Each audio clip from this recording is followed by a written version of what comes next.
Hello friends, welcome to our YouTube channel Freedom of Mind. Today in this class I will discuss about the past continuous tense. Past continuous tense এর বাংলা অর্থ হচ্ছে ঘটমান অতীতকাল। তো আমরা এই past continuous tense কাকে বলে প্রথমে আলোচনা করব, নেক্সট আলোচনা করব past continuous tense কোথায় ব্যবহার করা যায়, where can we use this tense, and পরে আমরা আলোচনা করব এই পাস্ট কন্টিনিউয়াস টেন্সটাকে ব্যবহার করে কিভাবে আমরা 8টা বাক্য গঠন করতে পারি।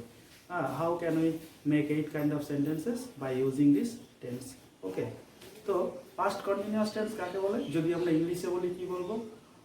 We use this tense to say an action that was doing in the past time in a particular time. Okay, এটা বলা যায়। অথবা the past continuous tense refers or expresses to an action that was happening in the past time, এটা বলা যায়। আর যদি তুমি past continuous tense এটাকে বাংলায় বলো কি বলবে? past continuous tense কাকে বলে? সাধারণভাবে past continuous tense সংজ্ঞাটা এমন হবে, অতীতকালে যখন কোনো কাজ, অর্থাৎ অতীতকালে মানে ভূতে যেটাকে বলা হয়, অতীতকালে যখন কোনো কাজ চলছিল বোঝাচ্ছে, ঠিক আছে? বা অতীতকালে মানে যখন কোনো একটা কাজ চলছে কিন্তু হঠাৎ করে কোনো একটা ক্ষণস্থায়ী কাজ এসে সেই কাজটাকে ব্যাহত করে দিল, তখন সেই ধরনের ক্ষেত্রে আমরা এই পাস্ট কন্টিনিউয়াস টেন্সটাকে ব্যবহার করতে পারি। এই পাস্ট কন্টিনিউয়াস টেন্সটাকে আমরা কোথায় কোথায় ব্যবহার করব সেটা আমাদেরকে একটু জেনে নিতে হবে, যে পাস্ট কন্টিনিউয়াস টেন্স আমরা কোথায় কোথায় ব্যবহার করতে পারি। বলছে to express an action going on in the past, to express an action going on in the past, অর্থাৎ একটা কাজ যখন অতীতকালে চলছিল বোঝাতে, আমরা এই পাস্ট কন্টিনিউয়াস টেন্সটাকে ব্যবহার করতে পারি। অতীতকালে যখন কোনো একটা কাজ চলছিল এমন বোঝায়, তখন আমরা পাস্ট কন্টিনিউয়াস টেন্স ব্যবহার করি। উদাহরণস্বরূপ তোমরা লিখতে পারো, please write down, we were reading a story last night. We were reading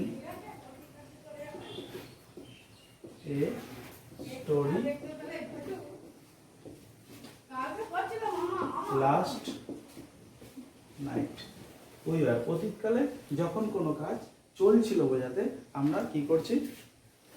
এই পাস্ট কন্টিনিউয়াস টেন্সটা ব্যবহার করতে পারি। আরও একটা রয়েছে to express an action continuing before a new action happen in the past. To express an action continuing before a new action happen in the past. কেমন হচ্ছে? উদাহরণটা এমন হতে পারে, আচ্ছা এটাকে আরেকটা উদাহরণ আমি দিয়ে দিচ্ছি। Boys were playing cricket yesterday. Boys were playing cricket. Boys were playing cricket yesterday. অতীতকালে যখন কোনো কাজ চলছিল বোঝাচ্ছে, তখন আমরা এই পাস্ট কন্টিনিউয়াস টেন্স ব্যবহার করি। ঠিক আছে? পাস্ট কন্টিনিউয়াসের বাংলা অর্থ কি? ঘটমান অতীতকাল। 2 নম্বরটা আমি কি বললাম, কখন ইউজ করতে পারি? 2 নম্বরে to express an action continue before another action. ঠিক আছে? Another new action happen in the past, মানে কোনো নতুন কাজ ঘটার আগে একটা কাজ চলছিল বোঝাতে, কোনো নতুন কাজ ঘটার আগে আরেকটি কাজ চলছিল বোঝাতে আমরা পাস্ট কন্টিনিউয়াস টেন্স ব্যবহার করি। একটা উদাহরণ দিচ্ছি, দেখো, children were playing when the bell rang. দেখো কি বলছে, 2 number example, children were playing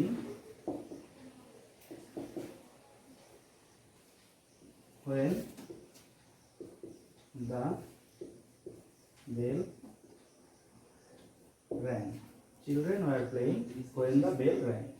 Okay, এটা লিখে দিতে পারো তোমরা, children were playing when the bell rang. দেখো প্রথম অংশটা কিন্তু পাস্ট কন্টিনিউয়াসে হলো, দ্বিতীয় অংশটা কিন্তু আমরা সিম্পল পাস্ট টেন্সে ব্যবহার করলাম। তাহলে কখনো কখনো পাস্ট কন্টিনিউয়াস টেন্সটার মধ্যে সিম্পল পাস্টেরও ব্যবহার হয়ে থাকে। ঠিক আছে? এটা সবাইকার জেনে রাখা দরকার। নেক্সট কি বলছে দেখো, নেক্সট বলছে 3 নম্বরটাতে, for a persistent habit in the past with always continually etcetera. কি বলছে? For a persistent habit in the past with always continually etcetera. এই মানে অতীতের কোনো যদি অভ্যাস, কোনো জেদি অভ্যাস বোঝায়, তখন কিন্তু আমরা কি করব? এই পাস্ট কন্টিনিউয়াস টেন্স ব্যবহার করে থাকি। একটা এক্সাম্পল লিখবে সবাই। The man was always gambling. লিখতে পারো এক্সাম্পলটা, the man was always gambling. 3 নম্বরের উদাহরণটা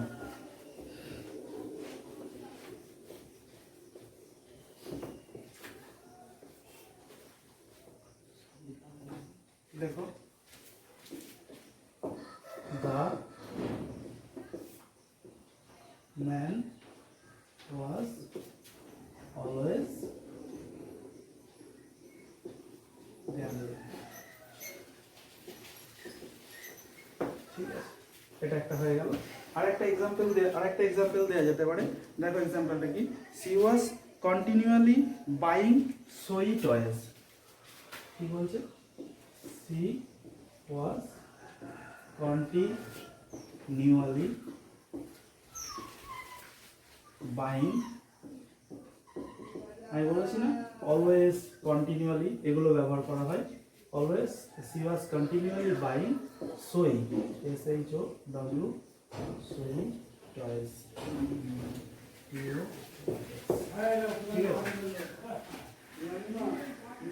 তো আমরা জাস্ট এটা ব্যবহার কোথায় কোথায় ব্যবহার হয় সেটা দেখে নিলাম।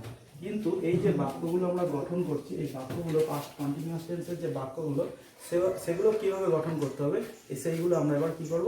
শিখব। ঠিক আছে, অর্থাৎ একটা সেন্টেন্স মানে এই একটা টেন্স ব্যবহার করে কিভাবে আমরা 8টা বাক্য গঠন করতে পারি সেটা দেখব। ঠিক আছে,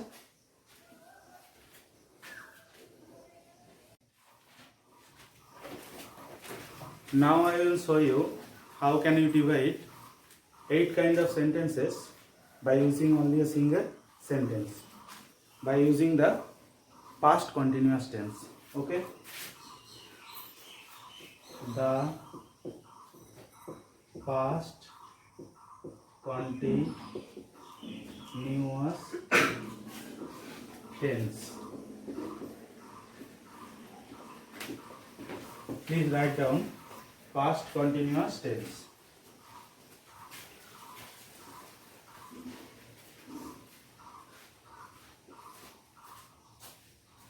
Okay, the past continuous tense. past continuous tense কি আজকে আমরা অ্যাক্টিভ পার্টটা শিখব উইথ এক্সাম্পল। ঠিক আছে, অ্যাক্টিভ পার্টটা শিখব আমরা উইথ এক্সাম্পল। প্রথমে কি রয়েছে অ্যাক্টিভ পার্টে? ফার্স্ট পার্টে, প্রথম পার্টে রয়েছে অ্যাক্টিভের অ্যাফার্মেটিভ। অ্যাক্টিভ এর অ্যাফার্মেটিভ।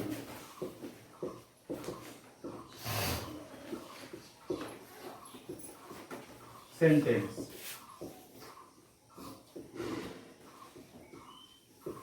অ্যাক্টিভের অ্যাফার্মেটিভ সেন্টেন্স লিখবে এটা প্রথমে সবাই, অ্যাক্টিভের affirmative sentence.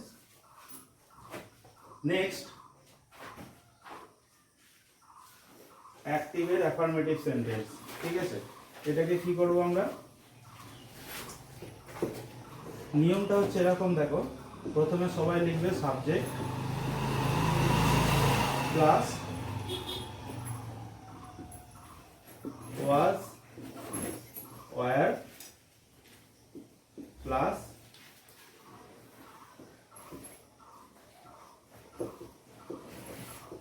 Main verb with ing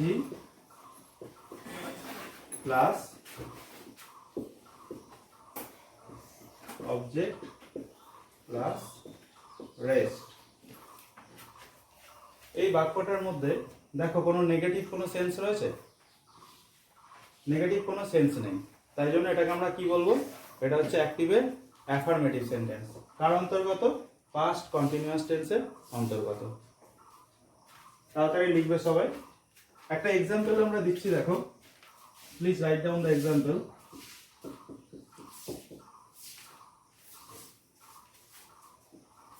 I was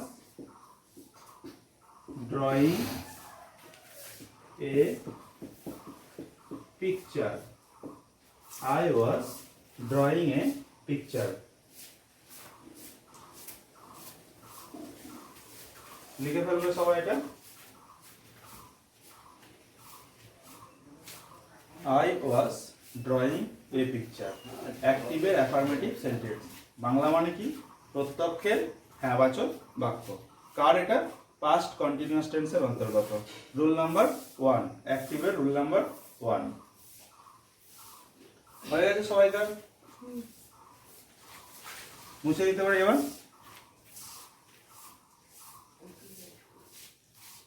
হয়ে গেছে সবাইকার লেখা? ওকে।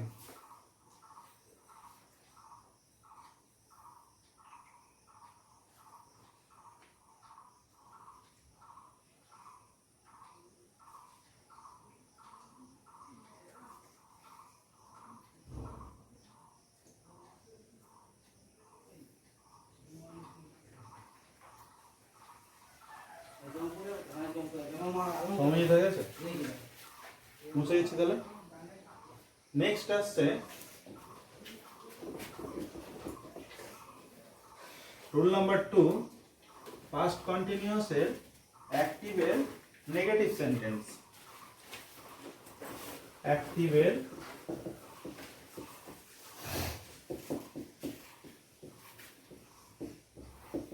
Negative sentence. Please write down অ্যাক্টিভের নেগেটিভ সেন্টেন্স। নিয়মটা কেমন হবে? নিয়মটা ঠিক লিখবে, সাবজেক্ট ওয়াজ ওয়্যার যেমন লেখা আছে লেখো সবাই। প্রথমে সাবজেক্ট ওয়াজ ওয়্যার যেমন লেখা আছে লিখে ফেলো।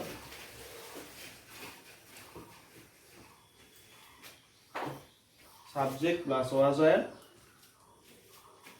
দিয়ে একটা নট লিখতে হবে, প্লাস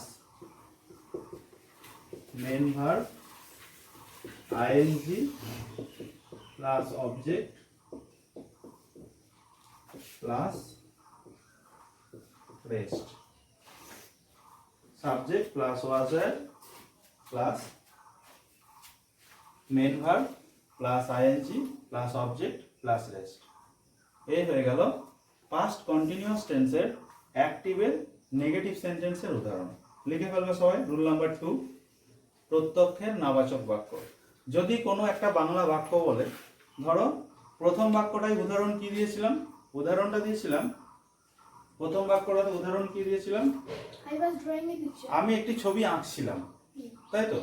অতীতকালে যখন কোনো কাজ চলছিল বোঝায়, এইটা আমাদের সংজ্ঞায় রয়েছে, I was drawing a picture। তো এটা ছিল আমাদের হ্যাঁবাচক বাক্য। এবার এটাকে যদি আমরা নেগেটিভ করি কি বলবে? এরকম ভাবে লিখতে হবে। এক্সাম্পল নাম্বার 2 লেখো, I was not drawing a picture. I was not drawing a picture। এই হয়ে গেল আমাদের নেগেটিভের এক্সাম্পলটা। লিখে ফেলো সবাই।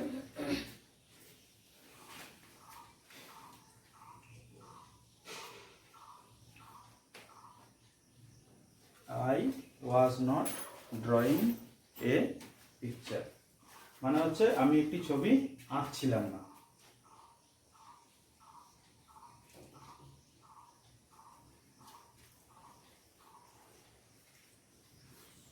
হয়ে গেছে সবাইকার?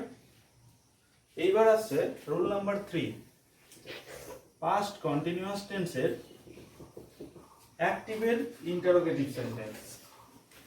রুল নাম্বার 3 কি হবে? অ্যাক্টিভের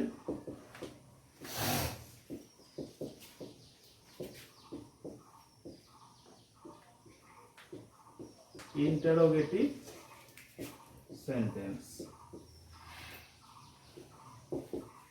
অ্যাক্টিভের ইন্টারোগেটিভ সেন্টেন্স। ইন্টারোগেটিভ মানে কি জয়িতা? প্রশ্নবোধক বাক্য, তাই তো? অ্যাক্টিভের ইন্টারোগেটিভ সেন্টেন্স। লিখে ফেলবে সবাই। রুল নাম্বার 3, অ্যাক্টিভের ইন্টারোগেটিভ সেন্টেন্স।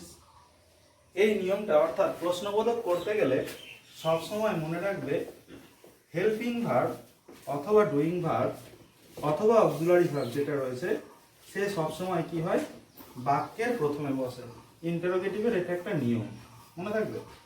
প্রশ্নবোধকের ক্ষেত্রে সবসময় কি হয়, অক্সিলারি ভার্ব বাক্যের প্রথমে বসে, তাই তো?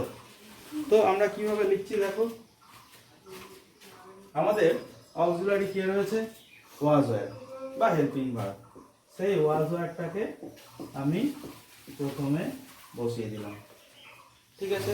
এটাকেই বলা হয় হেল্পিং ভার্ব বা ডুইং ভার্ব বা অক্সিলারি ভার্ব, ঠিক আছে? বা বি ভার্বের পাস্ট ফর্ম, এগুলো মনে থাকবে। এবার কি করবে তুমি, ওয়াজ আর অক্সিলারি সামনে চলে এলো, নেক্সট লেখো সাবজেক্ট, ঠিক আছে? প্লাস দিয়ে করবে সাবজেক্ট লেখার পর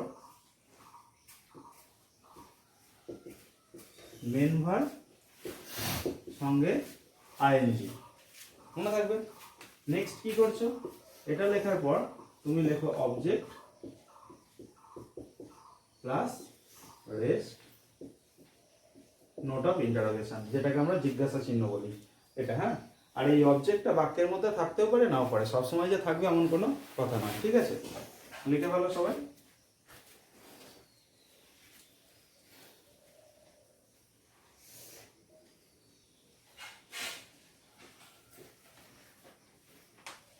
এর এক্সাম্পলটা কেমন হবে, আমি এক্সাম্পল কি দিয়েছিলাম, I was drawing a picture.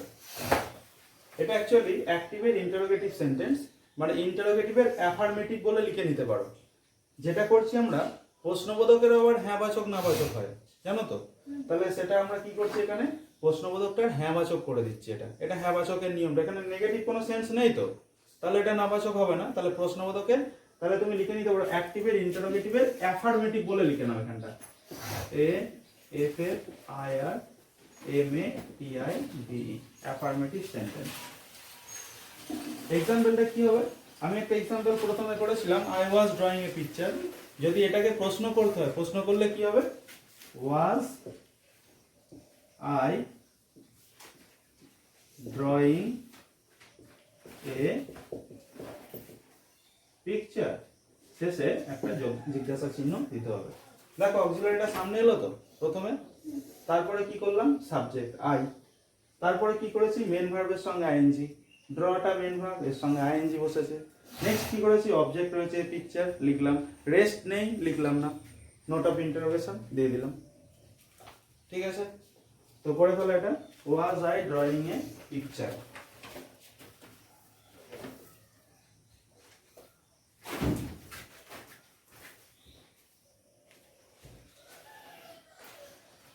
Was I drawing a picture, হয়ে গেছে?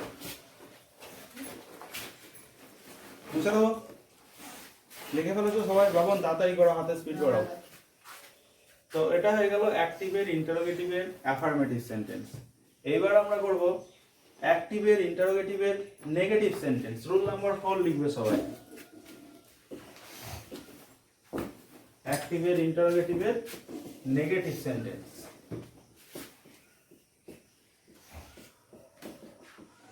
Negative sentence. তাহলে এটা হয়ে যাচ্ছে নাবাচকের নিয়ম। প্রশ্নবোধকের তাহলে আমরা আগে একটা হ্যাঁ বাচক শিখলাম, এবার কি করব, প্রশ্নবোধকের নাবাচকটা করব, তাই তো? চলো শুরু করে দাও প্রশ্নবোধকের নাবাচক বাক্য। প্রশ্নবোধকের নাবাচক বাক্য নিয়মটা কেমন হবে দেখো, আমি এবার লিখছি। প্রথমে যেমন ওয়াজ ওয়ার লিখলে সবাই লিখবে, ওয়াজ ওয়ার যেমন লিখেছিলে লিখবে, প্লাস দিয়ে সাবজেক্ট লিখবে। সাবজেক্ট লেখার পর তুমি একটা নট লিখতে পারো, নট। প্লাস দিয়ে কি করবে, মেইন ভার্ব, এর সঙ্গে আইএনজি যেমন করছিলে আইএনজি করে দেবে, মেইন ভার্ব প্লাস আইএনজি, ঠিক আছে? ব্র্যাকেটে রাখতে পারো। প্লাস দিয়ে লিখবে অবজেক্ট, প্লাস দিয়ে লিখবে রেস্ট, নোট অফ ইন্টারোগেশন। এইবার বলি, এই যে নটটা রয়েছে, এই নটটা কিন্তু কখনো কখনো সাবজেক্টের আগে বসে। কখন বসে সেটা, এই সাবজেক্টটা যখন নাউন হিসাবে কাজ করবে, নাউন হিসাবে মানে কর্তা যখন নাউন থাকবে, তখন নট সামনে চলে আসবে। আবার সাবজেক্ট এখন প্রোনাউন থাকবে, যেমন ধরো রামের পরিবর্তে যদি হি সি এরম যদি কিছু থাকে তখন কিন্তু নটটা আবার পরে বসবে। তাহলে প্রশ্নবোধকের ক্ষেত্রে নট কখন কোথায় বসে? নট সাবজেক্টের আগে বসে যখন সাবজেক্টটা নাউন হিসাবে থাকে, আবার নট সাবজেক্টের পরেও বসে যখন সাবজেক্টটা প্রোনাউন হিসাবে থাকে। মনে থাকবে? লিখে ভালো নিয়মটা।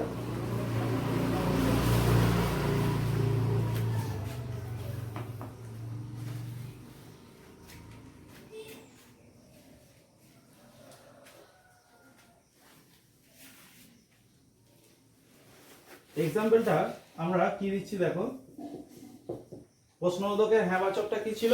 ওয়াজ আই ড্রয়িং এ পিকচার। হ্যাঁবাচকের উদাহরণ কি ছিল? Was I drawing a picture. এবার ওটাকে যদি আমি নেগেটিভে করি কি বলবো নিয়ম অনুযায়ী? Was I not drawing a picture. আশা করছি কারো কোনো বুঝতে অসুবিধা হচ্ছে না। Was I not drawing a picture. নটটা কোথায় বসলো? সাবজেক্টের আগে না পরে? পরে। কেন বসলো? সাবজেক্টের নাম প্রোনাউন। প্রোনাউন আছে, তাই তো? বুঝতে পেরেছিস তো সমাজিৎ? সাবজেক্টটা প্রোনাউন আছে বলে নটটা পরে গিয়ে বসে গেল। ওকে, লিখে ফেলো সবাই। তো এই হয়ে গেল আমাদের পাস্ট কন্টিনিউয়াস টেন্সের অ্যাক্টিভের 4টে পার্ট। আমরা কি বলেছিলাম? এই পাস্ট কন্টিনিউয়াস টেন্সটাকে ব্যবহার করে একটা বাক্যকে 8টা ভাগে ভাগ করব। তো আজকের ক্লাসে আমরা পাস্ট কন্টিনিউয়াস টেন্সের 4টে ভাগ শিখলাম, একটা বাক্যকে 4টে করলাম। নেক্সট ক্লাসে আমরা কি করব? আবার পাস্ট কন্টিনিউয়াস টেন্সটা ব্যবহার করে আরো 4টে বাক্য শিখব। ওকে, আজকের ক্লাসটা এই পর্যন্তই রয়েছে। নেক্সট ক্লাসে আবার আমরা পাস্ট কন্টিনিউয়াসের প্যাসিভ অংশটা বা 4টে ভাগ আমরা শিখব। Take care and good by.